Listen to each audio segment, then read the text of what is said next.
The first type of flow is a streamline flow. Okay, just go through the definition. Streamline flow of a liquid is that flow in which every particle of the liquid follows exactly the path, or I would say follows exactly the path of its preceding particle, right?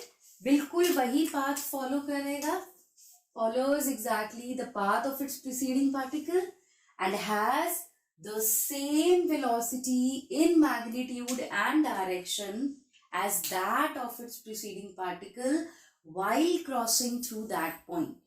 एक point को cross करने पर हर एक particle की velocity बिल्कुल same हो और हर एक सक्सीडिंग पार्टिकल वही पाथ फॉलो करे जो उसके प्रीसीडिंग पार्टिकल ने फॉलो किया है. So that becomes a streamline flow. Streamline flow को आप स्टेडी फ्लो भी कह सकते हैं. ओके, एंड जो ये पाथ फॉलो करते हैं इस पाथ को स्ट्रीमलाइन बोलते हैं.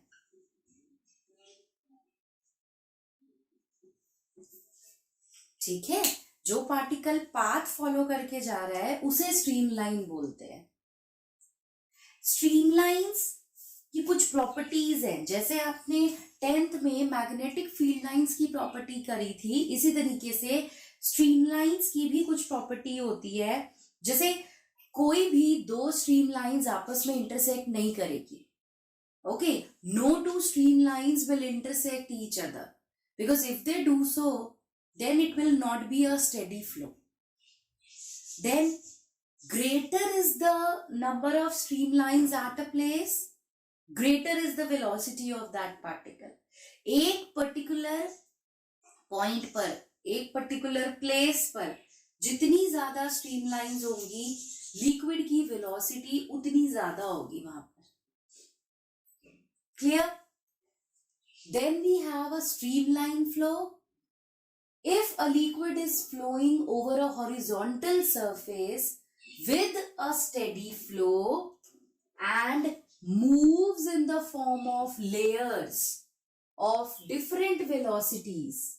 आपको मैंने बताया था जब अलग अलग streamlines एक साथ हम ले लें, that becomes a laminar flow. Okay, so it moves in the form of layers of different velocities which do not mix with each other. No two streamlines intersect each other, right? तो ये mix नहीं होंगे. Then the flow of liquid is called as laminar flow. Thus, ये simple सी एक line है. A flow in which the liquid moves in the form of layers. This is a laminar flow. And in this flow, one layer slides over the other layer of the liquid. Naturally, एक के ऊपर एक जब streamlines move कर रही हैं, so एक layer पे दूसरी layer slide करके ही जाएगी. And third, turbulent flow, irregular flow. Simple. When a liquid moves with a velocity, ये अब मैं आपको समझाऊंगी, greater than its critical velocity. Critical velocity क्या होती है? एक ऐसी velocity, एक ऐसी वैल्यू वेलोसिटी की जिस वैल्यू तक लिक्विड का फ्लो स्ट्रीमलाइन रहता है और जैसे ही उस वैल्यू से आप ऊपर चले जाओगे then the flow becomes turbulent. ठीक है, ये अभी क्रिटिकल वेलोसिटी का टॉपिक आ रहा है. So when a liquid moves with a velocity greater than its critical velocity, the motion of the particles of liquid becomes disorderly or irregular. Such a flow is called as a turbulent flow. See, critical velocity, ठीक है, critical velocity of a liquid is basically, you can say, that velocity up to which the flow of a liquid is streamlined and above which the flow becomes turbulent. ठीक है, ये वो velocity है जब तक उस पर्टिकुलर वैल्यू तक आपका फ्लो लिक्विड का स्ट्रीमलाइन रहेगा, और जैसे ही वेलोसिटी एक लिक्विड की उस पर्टिकुलर वैल्यू से ज्यादा हो गई, वहां वो फ्लो टर्बुलेंट बन जाएगा. जैसे मैं एक रफ एग्जांपल देती हूं. मान लो किसी लिक्विड के लिए क्रिटिकल वेलोसिटी है यू कैन से 50 मीटर पर सेकेंड, लेट्स से. तो अगर मैं एक लिक्विड को फ्लो करा रही हूं और उस लिक्विड की वेलोसिटी 50 मीटर पर सेकेंड तक है, तो वो स्ट्रीमलाइन फ्लो में रहेगा. लेकिन जैसे ही मैंने 50 का 51 मीटर पर सेकेंड कर दिया, वो फ्लो टर्बुलेंट बन जाएगा. तो वो जो 50 मीटर पर सेकेंड है ना value, that is critical velocity. ठीक है. नाउ क्रिटिकल वेलोसिटी जो होती है, that depends on certain factors. Critical velocity को हम VC से इंडिकेट करते हैं. ठीक है. And critical velocity it depends on certain factors. First factor is the coefficient of viscosity of the liquid, eta. Then second factor is the density of the liquid, rho. And third factor is the radius of the tube through which the liquid is flowing. Okay, so eta is the coefficient of viscosity of the liquid. ठीक है. Rho is the density.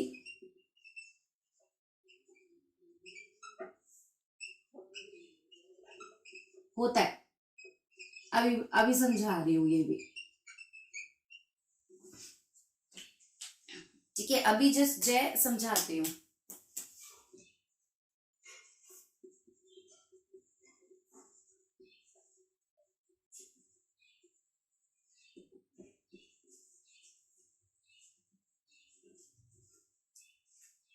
हाँ जी, यहां देखो. ठीक है. सो critical velocity of a liquid, it depends on 3 factors: coefficient of viscosity of the liquid, density of the liquid, and the radius of the tube through which the liquid is flowing. ठीक. अब यहां से हम इसका expression obtain कर सकते हैं using the method of dimensions. ठीक है. क्रिटिकल वेलोसिटी की डेरिवेशन भी आपको डायमेंशन एनालिसिस से ही करनी है. हाँ जी. So this becomes VC is equal to K eta rho R. Dimensions put करिए. So velocity is LT minus 1. This is equal to K. Coefficient of viscosity की dimensions M1, L minus 1, T minus 1. इसकी power A, B and C ले लो. So density is mass by volume. So M1 L minus 3 की power B and radius is L.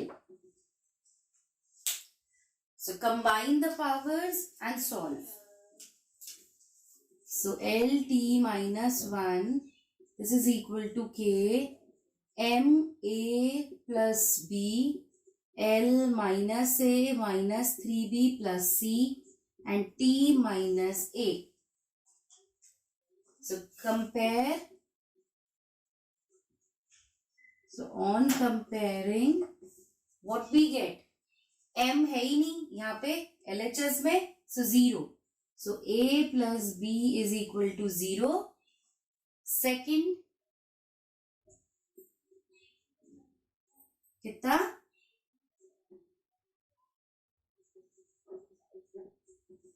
Eta R square by rho. नहीं, कुछ गड़बड़ करी है. हाँ वही है, करेक्ट करेक्ट करेक्ट। ठीक है, देखो ये 3 इक्वेशंस आ गई। सो यहां से a comes out to be 1. Yes, then we can put the value of a over here. So 1 plus b is equal to 0. So b is equal to -1. बस यहाँ पे पुट करके सॉल्व करिए। सो -1, this becomes +3 plus c equals to 1. So 2 plus c equals to 1. So c is -1. So a b c की values आपके पास आ गई हैं।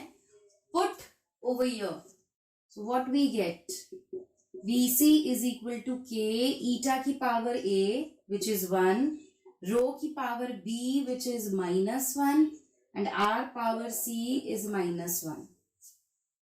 So you get critical velocity as k eta upon rho into r.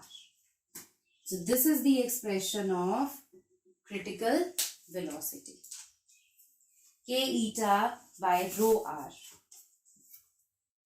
और आप देखो, अगर आप चाहते हो कि एक लिक्विड का फ्लो ज्यादा से ज्यादा देर तक स्ट्रीमलाइन रहे, ठीक है, if you want that a flow of a liquid should stay streamlined for a longer time, then the value of this critical velocity should be very large as much as possible. जितनी ज्यादा critical velocity होगी उतना अच्छा, उतना ज्यादा देर तक एक liquid streamline flow में रह सकता है। ठीक, सो जितना VC ज्यादा होगा उतना अच्छा है आपके लिए। तो अगर हमें क्रिटिकल वेलोसिटी को ज्यादा रखना है तो या तो कोएफिशिएंट ऑफ विस्कोसिटी को बढ़ा दो या फिर डेंसिटी कम ले लो या रेडियस कम ले लो। इन सारी सिचुएशंस में क्रिटिकल वेलोसिटी इंक्रीज हो जाएगी and hence the flow will be streamline for a longer time, for a longer duration. Now Reynolds number. Reynolds number क्या है? It is a pure number. Pure number means whole number. Decimal values नहीं है, ठीक है? It is a pure number which determines the nature of flow of a liquid through a pipe. एक pipe में से जो लिक्विड फ्लो करके जा रहा है उसकी नेचर क्या होगी? क्या वो स्ट्रीमलाइन होगा, क्या वो लेमिनार होगा या वो टर्बुलेंट होगा, ये रेनॉल्ड नंबर डिसाइड करेगा। ठीक, अब रेनॉल्ड नंबर का एक्सप्रेशन क्या है देखो, अभी हमने क्रिटिकल वेलोसिटी का एक्सप्रेशन डिराइव किया। Critical velocity is k eta by rho r. Correct? Now let's say there is a liquid of density rho, ठीक है, and coefficient of viscosity eta, and that liquid is flowing through a tube of diameter d. ठीक है, diameter of tube d. So instead of r we can write d, लिख सकते हैं, है ना? r की जगह पर आप d से रिप्लेस कर सकते हो। So ये क्या बन जाएगा? Vc is equal to k eta by rho, r is half the diameter to d by 2, 2 ऊपर चला गया। सो ये जो कांस्टेंट यहां पर आया है ना, इसे रेनॉल्ड नंबर कहते हैं। So VC is equal to RE eta by rho d. ये एक्सप्रेशन आपका आ गया। ये ऑलमोस्ट सेम ही एक्सप्रेशन है, के यहां पे भी एक कांस्टेंट है, R E is Reynold number, ये भी एक कांस्टेंट ही है, ठीक है, इट्स रेनॉल्ड नंबर। सो यहां से आप रेनॉल्ड नंबर का एक्सप्रेशन निकाल सकते हैं। So R E is equal to V C into rho into D by eta. So this is Reynold number. ये डिसाइड करेगा कि जो फ्लो है वो स्ट्रीमलाइन रहेगा या लैमिनार बनेगा या टर्बुलेंट बनेगा, ठीक है। अगर रेनॉल्ड नंबर लेस देन 1000 होता है, if Reynold number is less than 1000, then the flow of the liquid will be streamline or laminar.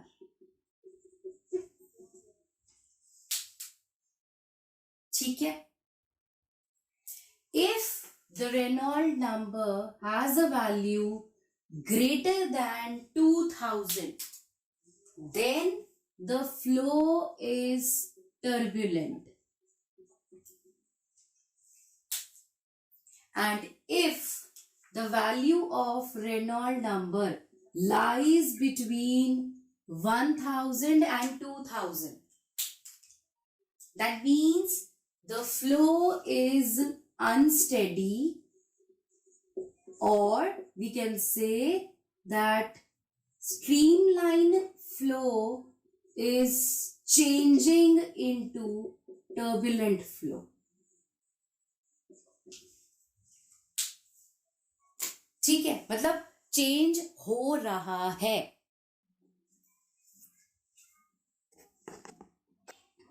If we talk about the physical significance of Reynolds number, so Reynolds number, एक तो हमने expression इसका निकाला ही था अभी, ठीक।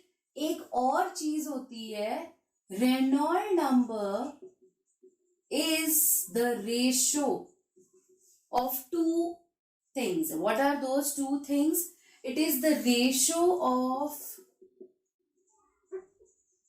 inertial force per unit area,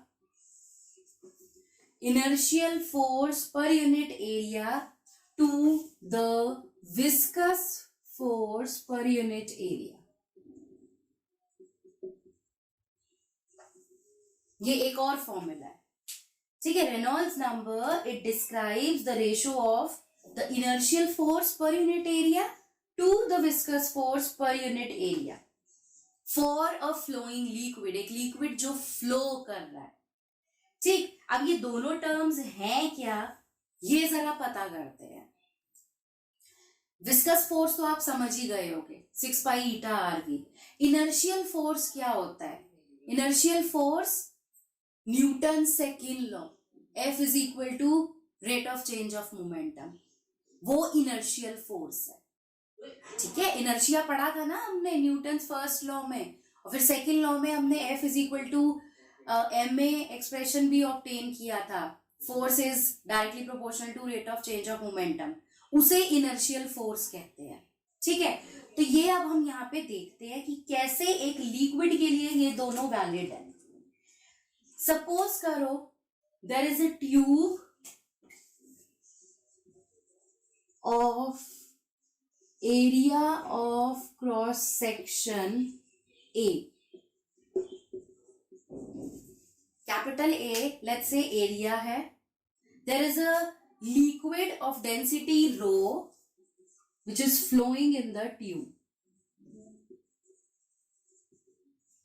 with a velocity v। ये हमने सारे टर्म्स ले लिए, ठीक। नाउ अगर मैं कहूं the mass of the liquid flowing through the tube per second, अब यहां पर हम मास है, वॉल्यूम है, हर चीज को पर सेकंड लेंगे कि एक सेकंड में कितना मास ऑफ लिक्विड या वॉल्यूम ऑफ लिक्विड फ्लो करके जा रहा है.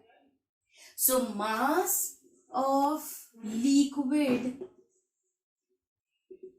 flowing through the tube per second, ये कितना होगा?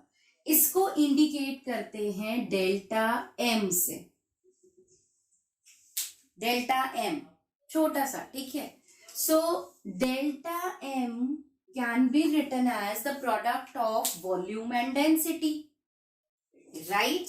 सो volume of liquid per second, flowing per second, क्योंकि यहां पर आप मास पर सेकेंड ले रहे हो. So this becomes volume of liquid flowing per second into density. बस टाइम से डिवाइड करना है, ठीक. अब वॉल्यूम को मैं एरिया इंटू हाइट या एरिया इंटू डिस्टेंस लिख सकती हूं, right. I can write volume as area into distance. So a s rho by t per second है. So volume is area into height per second, so divided by t into density rho, and this s by t, this becomes velocity. So यहां से हाँ ठीक है. so यहां से ये s by t आ गया v, so ये a v रो आ गया. इस एक्सप्रेशन को याद रखना अच्छे से. This is mass of liquid flowing per second. So this is area into velocity into density. So mass आ गया यहां से. Now we can have inertial force. अब देखो. So inertial force per unit area. ये कितना होगा? इनर्शियल फोर्स होता है rate of change of momentum, है ना, per unit area. So divided by area. अब rate of change of momentum चाहिए. मोमेंटम क्या होता है? Mass into velocity. Rate of change of momentum मतलब mass into velocity upon time, यानी कि delta M into V by A. Because delta M जो है वो मास पर सेकेंड है, तो टाइम का फैक्टर मास में इंक्लूड हो गया. This is delta M into V by A.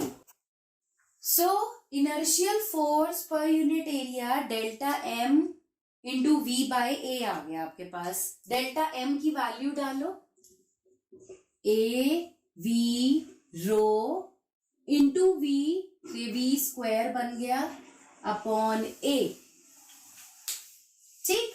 सो ये ए से ए हो गया कैंसिल. सो यहां से मेरे पास inertial force per unit area आ गया वी स्क्वायर रो. सो एक तो आ गया मेरे पास, ठीक. अब दूसरी टर्म क्या है? Viscous force per unit area. So let's calculate viscous force per unit area. Viscous force आपको पता है इसका एक्सप्रेशन क्या होता है? 6 पाई ईटा आर वी. पहले विस्कस फोर्स ही देखते हैं, ठीक, फिर एरिया से डिवाइड कर देंगे. देखो इधर viscous force is 6 pi eta r v. मैं क्या कर रही हूं? इस एक्सप्रेशन को आर से मल्टीप्लाई और डिवाइड कर दो. 6 pi eta R square V by R, ठीक. नाउ ट्यूब है, ट्यूब का एरिया ऑफ क्रॉस सेक्शन क्या होगा? पाई आर स्क्वायर, यानी कि ये जो पाई है और ये जो आर स्क्वायर है इसको मैं एरिया लिख सकती हूँ. This becomes 6 eta a v by r. ठीक, pi R square becomes area.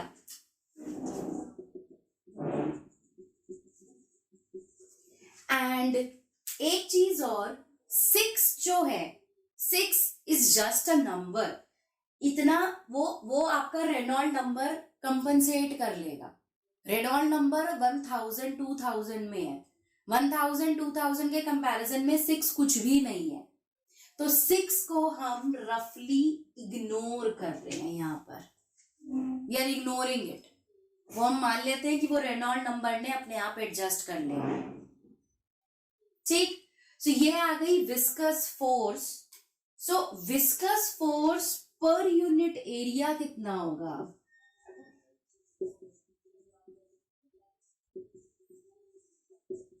That will be this term eta AV by R divided by area. This is per unit area. So यहां से area cancel हो गया. So क्या आ गया हमारे पास? eta V upon R. Correct. तो बस आपके पास inertial force per unit area आ गया, viscous force per unit area आ गया. निकाल लो Reynold number. So therefore Reynold number R E, this is inertial force per unit area, यानी कि v square rho upon viscous force per unit area. So this is eta v r ऊपर चला गया. तो यहां से एक v से एक v कैंसिल. सो ये आपका रेनॉल्ड नंबर का एक और एक्सप्रेशन आ गया, v rho r by eta. v rho r by eta. और अगर आप ध्यान से देखो, ये वही एक्सप्रेशन है जो हमने शुरू में लिखा था. सिर्फ एक फर्क था, वहां पर डायामीटर था, यहाँ पे रेडियस है. बाकी एक्सप्रेशन बिल्कुल वही आया है जो क्रिटिकल वेलोसिटी के एक्सप्रेशन से मैंने निकाला था. कंपेयर करो, यस और नो. पहला यस. दोनों एक ही बात है. डायामीटर एक फॉर्मूला में डायामीटर है, एक फॉर्मूला में रेडियस है. ज्यादा डिफरेंस नहीं क्रिएट करेगा ये. आप दोनों में से कोई भी यूज कर सकते हो, प्रोवाइडेड न्यूमेरिकल में क्या गिवन है आपको. Formula is still the same, वही है, critical velocity into density. So यहां से आपका Reynold number, it is just a pure number, and formula आ गया velocity into density into radius of the tube divided by coefficient of viscosity.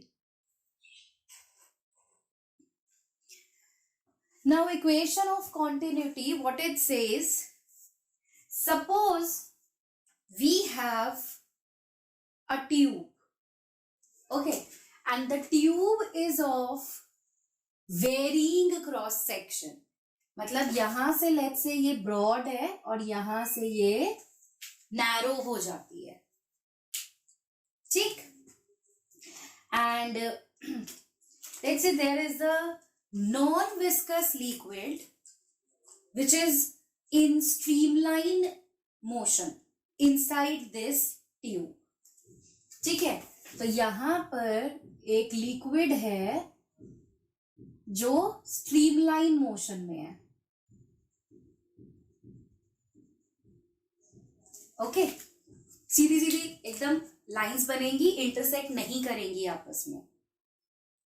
Now let's say the tube, this and is A and this end is B. Okay.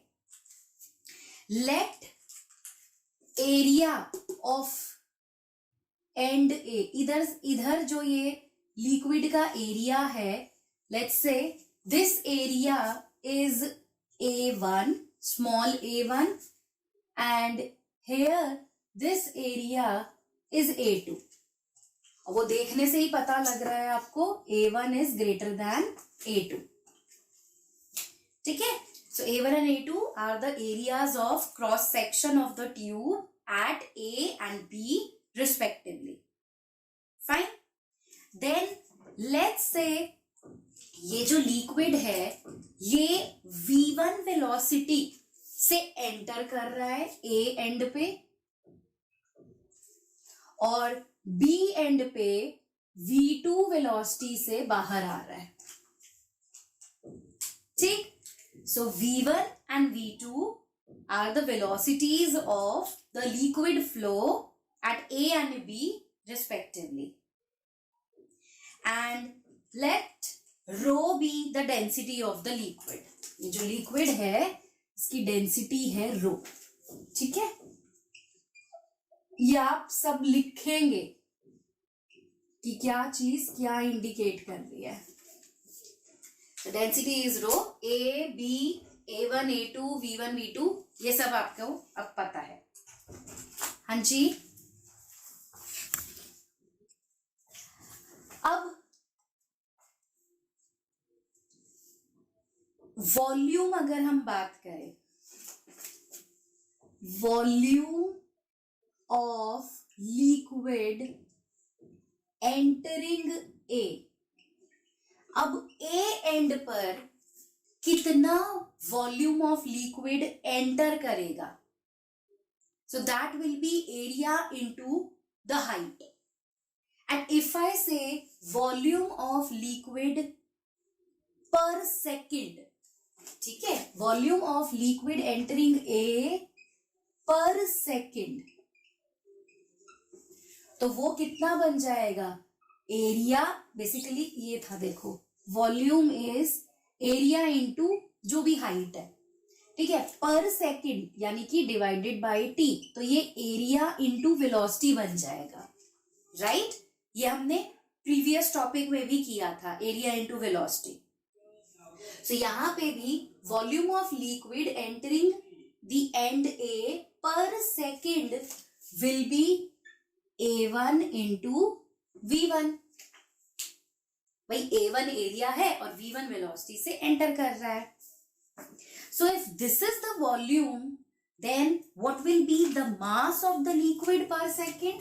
Therefore mass of liquid entering A per second ये कितना होगा फिर बताइए. पर exactly volume, mass is volume into density, right. So mass per second will be equal to volume per second into density. So V into rho, यही होगा formula. सो V कितना है आपका, A1 V1 इंटू जो भी डेंसिटी है रो. So this is mass of the liquid entering A per second. Similarly, the mass of the liquid leaving the end B. Mass of liquid leaving the end B per second. ये कितना हो जाएगा फिर, A2 V2 रो. Agree. अब ध्यान से देखना, अगर हम ये कहें कि ट्यूब में जितना अमाउंट ऑफ लिक्विड यहां से एंटर कर रहा है उतना ही लिक्विड यहां से बाहर निकलेगा, होना ही चाहिए. भाई एक पाइप के, मान लो एक पाइप है, उसके दो एंड्स हैं, जितना अमाउंट ऑफ लिक्विड एक एंड से एंटर करेगा उस पाइप के अंदर उतना ही बाहर भी निकलेगा. इफ वी कंसिडर कि पाइप बिल्कुल इंटैक्ट है, कहीं से ब्रेक नहीं हुआ, कुछ टूटा नहीं है, there is no loss of liquid, right. So if there is no loss of liquid. ठीक है, in the tube of course, if there is no loss of liquid in the tube, then mass entering will be equal to mass leaving. जितना liquid का मास enter करेगा वो और जितना leave करेगा वो दोनों इक्वल होने चाहिए, right? Therefore mass entering A per second, this will be equal to mass leaving B per second. Correct? कर दो जरा दोनों को इक्वेट. क्या आया? A1 V1 रो. हाँ जी,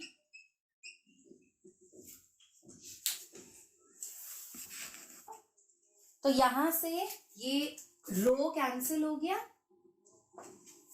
करेक्ट? तो यहां से क्या एक्सप्रेशन आ गया मेरे पास? A1 V1 is equal to A2 V2, correct? और we can say that AV is equal to a constant. This is continuity equation.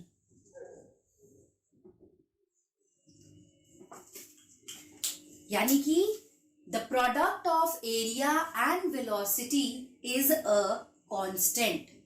So इस बात का क्या मतलब हुआ? जितना एरिया ज्यादा होगा वेलोसिटी उतनी कम होगी. मतलब जब यहां से एरिया ए एंड पे ज्यादा है तो ये लिक्विड कम वेलोसिटी से एंटर करेगा, लेकिन जैसे ही एरिया कम हुआ वेलोसिटी बढ़ जाएगी तो तेजी से पानी बाहर निकलेगा. और यही अभी हम प्रेशर पे भी अप्लाई करेंगे. This is continuity equation. ठीक है? Larger is the area of cross section, smaller will be the velocity of the liquid and vice versa.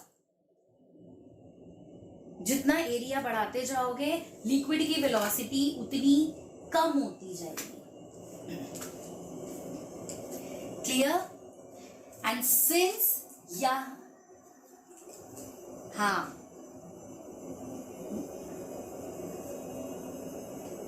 नहीं, उसके पीछे रीजन है. क्या रीजन है? देखो, ये जो इक्वेशन ऑफ कॉन्टिन्यूटी है, ठीक है, this represents conservation of mass. ठीक है? Equation of continuity, this represents conservation of mass in case of moving fluids. ठीक है? तो जब कंजर्वेशन ऑफ मास को सेटिस्फाई कर रहा है इसीलिए हमने ये condition Lee. Mass entering a per second is equal to mass leaving b per second.